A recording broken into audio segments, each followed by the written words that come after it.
I'm Dr. Brian Keene, a biologist and a college instructor. This is my youngest daughter, Nikki. She's 11 years old and attends 5th grade at Perrine Elementary School in Twin Falls, Idaho. She does the normal things that most 11-year-old girls do. She likes exploring nature. She likes to play with her dogs.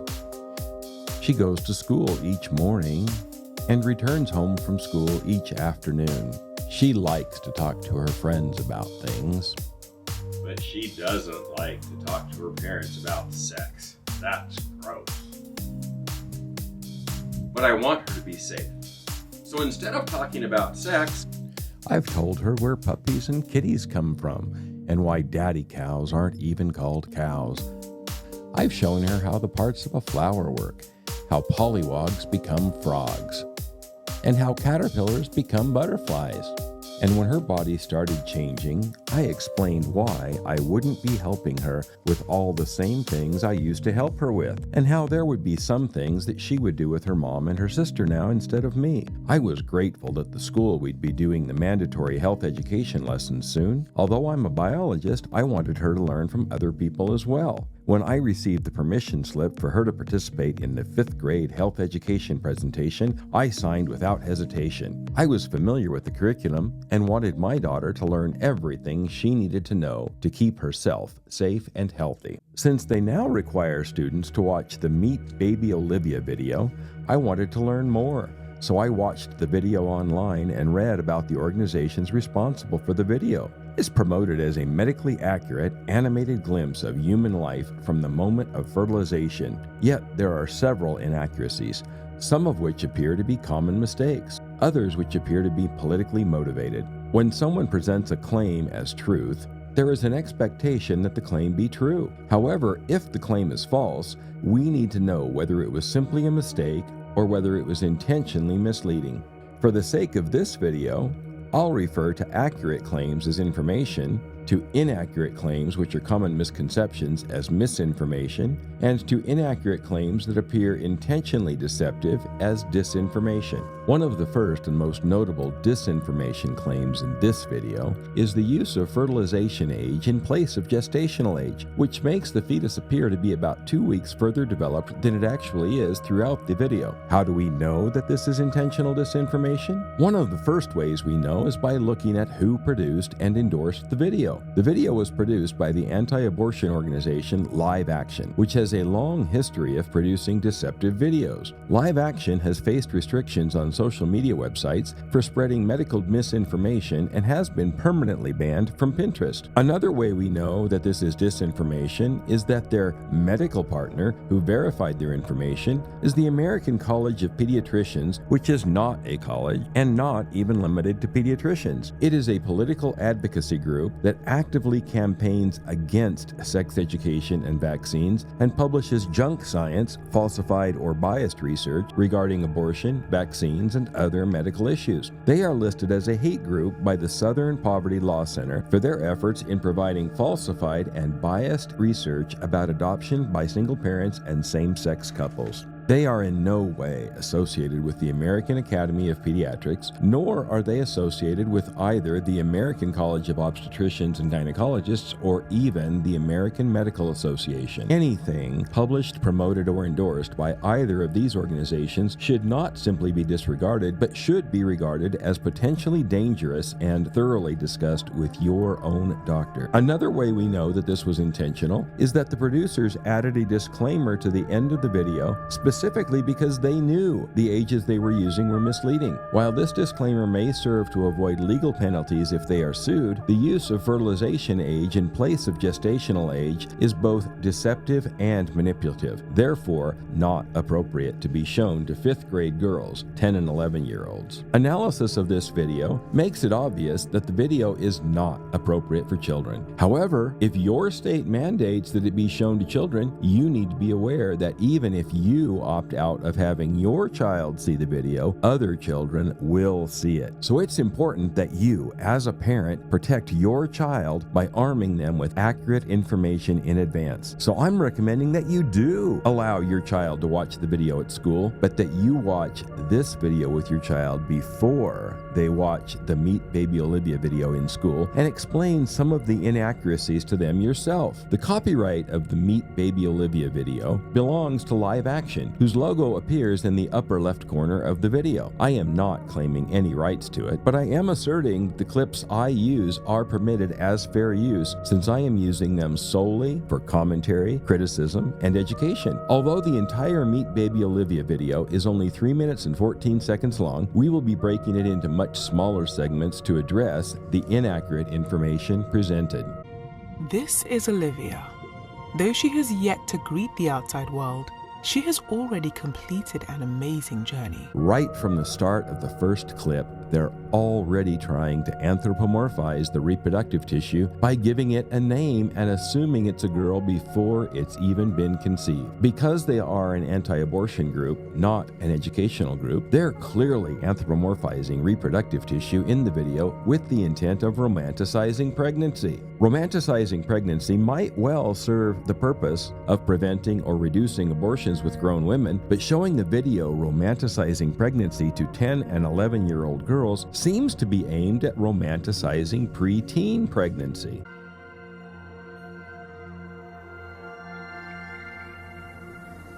This is the moment that life begins.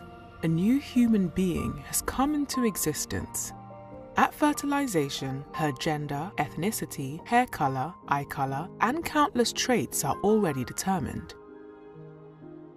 While it is a fact that conception occurs when the sperm enters the egg, it is misleading to consider this a human life, since more than half of fertilized eggs never even implant, and the mother never even knows that she is conceived. While it is also a fact that the DNA carrying the genetic code for gender, ethnicity, hair color, eye color, and other traits is present, none of these has been determined. Even if the fertilized egg implants and starts developing, genitalia do not develop until around 4 to 5 weeks, and do not differentiate into male and female until between 7 and 11 weeks. Hair follicles do not develop until 9 to 12 weeks, and hair color can continue to change in children even after birth. Eye color begins to develop around 31 weeks. She begins to implant in the uterus about 1 week after fertilization. Her cells organize into what we call an embryo. At 3 weeks and 1 day, just 22 days after fertilization, Olivia's heartbeat can be detected.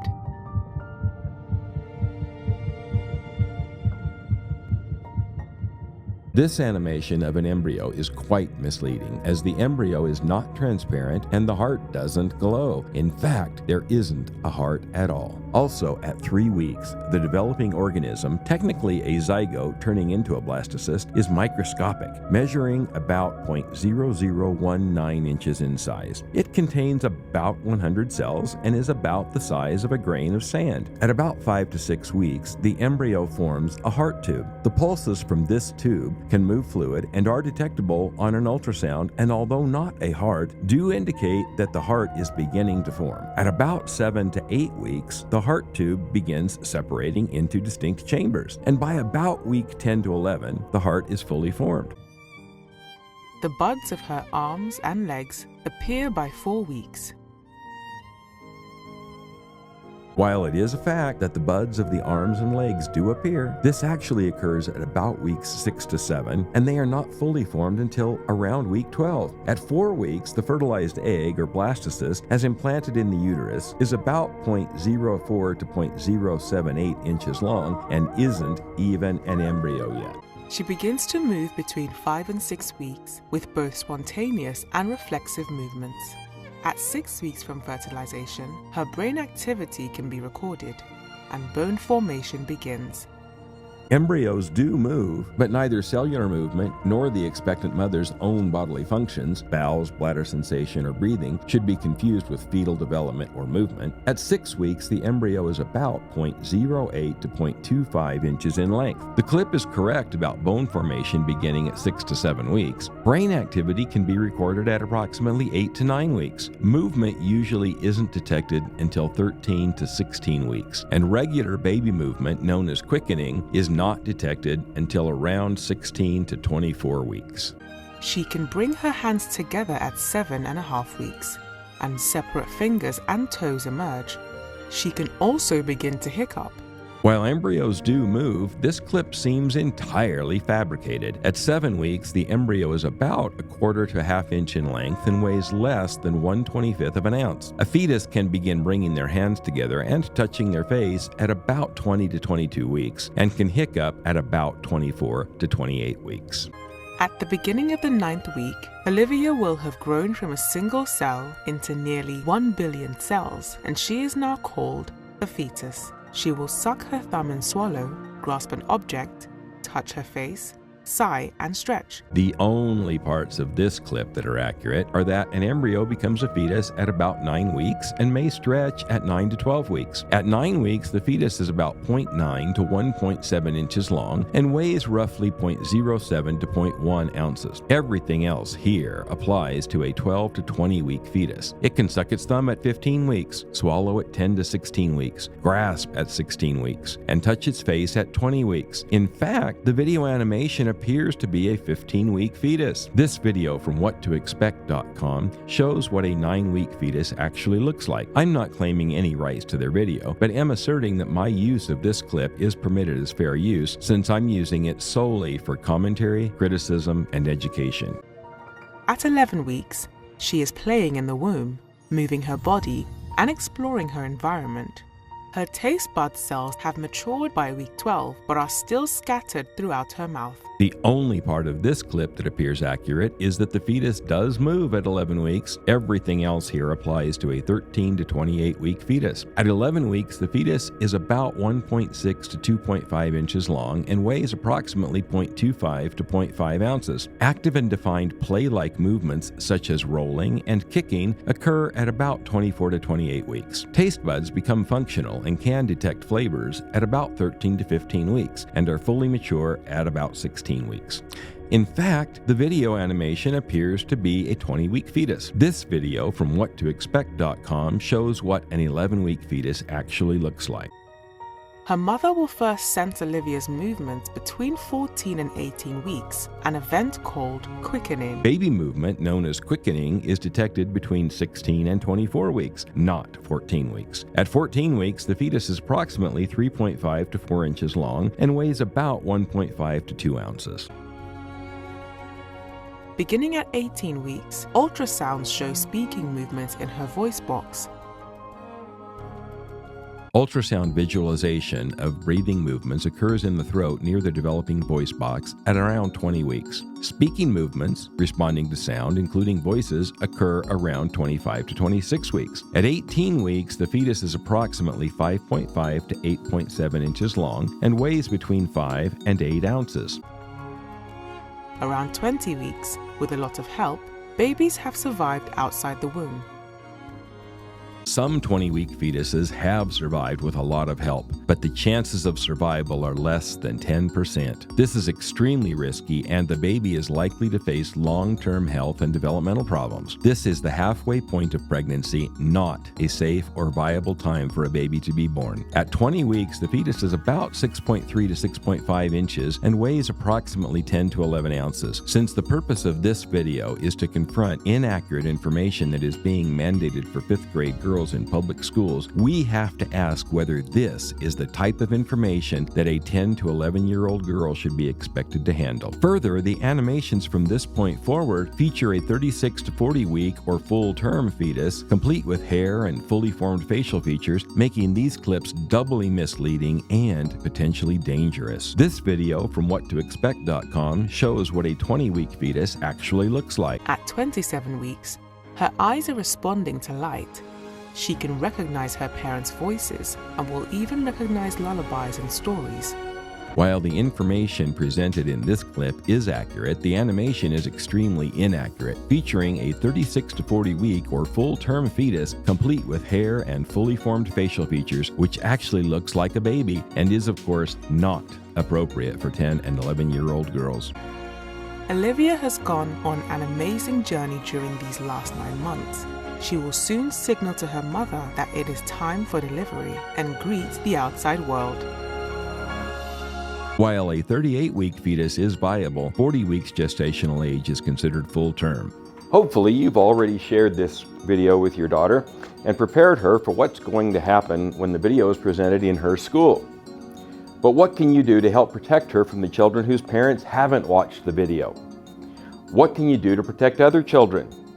I encourage you to share this video with other parents, with the PTA or PTO at your child's school, with your local school board, with your state legislatures and governor, and with your U.S. congressional representatives and senators. Thank you for joining us.